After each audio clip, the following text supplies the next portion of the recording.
সফল বহু ব্যবসায়ী হয়ে ওঠার গল্পটা যদি একটু বলতেন। এই গল্পটা অনেক অভিশপ্ত, আজকে থেকে বহু বছর আগের কাহিনী।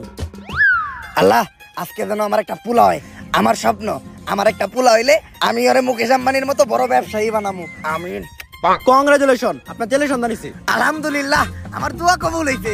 কিন্তু একটা সমস্যা আছে, ওর রিপোর্ট দেখে যেটা বুঝতে পারলাম, ওর মাথায় তো ব্রেন নাই, ব্রেনের জায়গায় গু আছে। আর ওর মাথার জায়গায় পাছা, আর পাছার জায়গায় মাথা। আর এটা থেকে বোঝা যায় ওর কোনো লজ্জা শরম থাকবো না। বড় হওয়ার পর ও একটা নির্লজ্জ বিহায় হইব। ডাক্তার সাহেব, এখন এই সমস্যার সমাধান?